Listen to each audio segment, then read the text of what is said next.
The Sam Raimi Spider-Man trilogy is well known as being very successful and iconic thanks to Tobey Maguire's very iconic portrayal, I should say, of Peter Parker. But one thing that's known for is its villains, and today I'm going to talk about the original death of one of the villains seen in Spider-Man 3. So, just to give a recap of what I'm talking about, in Spider-Man 3, Peter Parker, Tobey Maguire, bonds with an alien symbiote from outer space, which gives him a pretty badass black suit, but it also gave us, well, this.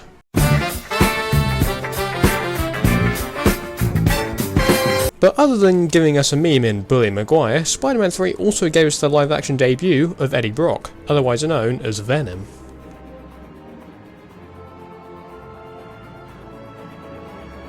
So, in the Spider-Man comics, Eddie Brock was a journalist who got shamed by Spider-Man, and he lost basically everything, and he also had cancer, which isn't the best situation to be in.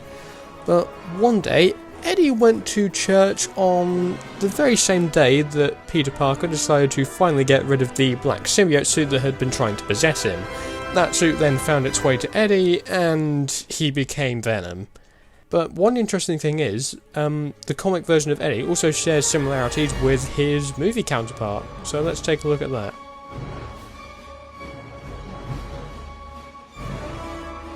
So, Eddie's backstory in Spider-Man 3 is somewhat similar to the comics, that being he gets publicly shamed by Peter Parker during his emo phase, loses his job at the Daily Bugle, and then goes to church at the same time Peter Parker disguised the Venom symbiote, and Eddie then becomes Venom, so you can tell that a lot of the story beats are very similar here.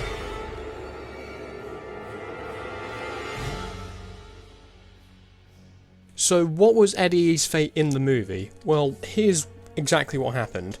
So, in Spider-Man 3, Eddie teams up with Flint Marko, aka Sandman, and the two basically beat down Spider-Man, but then Harry Osborn shows up and the two work together, but it doesn't go too well, that being Venom stabs Harry Osborn with his own glider.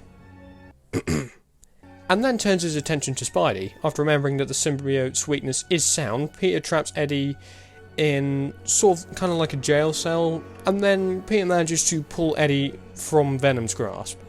Following this, Peter then takes a goblin grenade from the floor and then throws it at the symbiote, but then a serious case of bad timing occurs. Eddie jumps into the symbiote and then this happens. Now, I know what you're thinking, this seems quite brutal for Spider-Man 3. Let me tell you, it could have been a lot darker.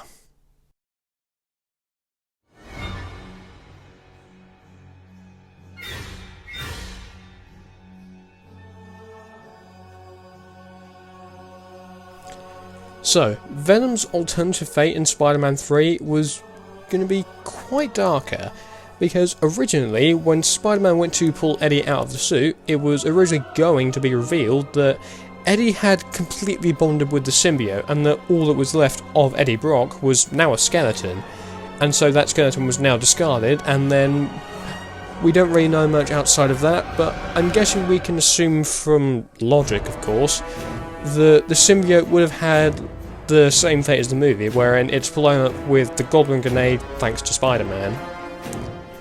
So, because the Raimi films were largely aimed at kids, I do believe this would have been very, very dark for a Spider-Man film.